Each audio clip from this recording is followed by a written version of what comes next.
कुमार मनोज जातिवाद पर लिखते हैं कि तुम अपनी जात को ऊंचा करार देते हो, प्राकृति की कारीगरी को नकार देते हो, कभी बुतों को झुकाते हो सिर अकीदत में और आदमी का कभी सिर उतार लेते हो।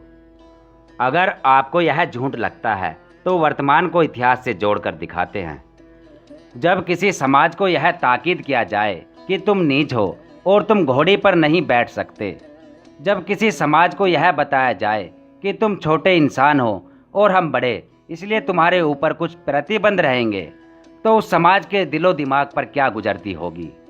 यह कोई 10-20 साल का मामला नहीं, बल्कि हजारों साल का फलसफा है। जरा गौर करिए, उस समाज की इन तथाकथित उस समाज के प्रति क्या मनोवृत्ति तैयार हुई होगी।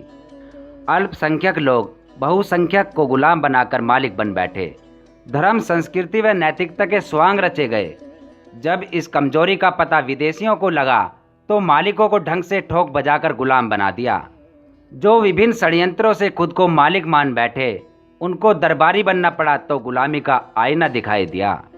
जो आज इतिहास में पढ़ाया जा रहा है कि मुगलों अंग्रेजों ने भारत को गुलाम बनाया था, वो सरासर झूठ है।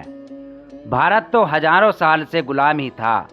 असल में मालिकों की गुलामी को ही गुलामी के रूप में पढ़ाया जा रहा है और मालिकों की आज़ादी को ही 73 साल से भारत की आज़ादी के रूप में प्रस्तुत किया जा रहा है। अगर आपको लगता है कि भारत आज़ाद है तो इन घटनाओं पर गौर कीजिए। हैदराबाद विश्वविद्यालय के पीएचडी छात्र रोहित वेमुला को आत्महत्या क्यों करनी पड़ी? गुजरात का ऊना कांड क्यों हुआ? गुजरात के बनासकांठा में सैनिक बहुजन की बारात पर पत्थरबाजी करके सैनिक दूल्हे को घोड़ी से क्यों उतारा गया? यूपी के कानपुर में बौद्ध कथा सुन रहे बहुजनों पर हमला क्यों किया गया? राजस्थान के नागौर में बहुजन युवक के गुप्त अंगों में पेट्रोल डालकर क्यों प्रताड़ित किया गया? सुनिए, जो लोग कहते हैं कि शोषण की झूठी कहानियां रची गई थी, उनको मध्य प्रदेश के शिवपुरी में बहुजन समाज के 2 मासूमों की हत्या पर जरूर गौर करनी चाहिए। बहुजन वीरांगना फूलन देवी पर बनी फिल्म बैंडिट क्वीन जरूर देखनी चाहिए। यह उस देश समाज की कहानी है जो हिंदुत्व के नाम पर देश को एकजुट तो करना चाहता है, मगर इस एकजुटता में इनका प्राचीन वर्णवादी गौरव बरकरार रहना चाहिए।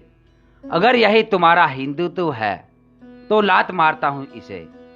जय भीम, आपका कुमार मनोज। अगर आप चाहते हैं गरीब हर वंचित इंसान की आवाज आप तक पहुंचे तो हमारे चैनल को सब्सक्राइब करें और बेल आइकन का बटन दबाना ना भूलें। देखते रहिए बहुजन न्यूज।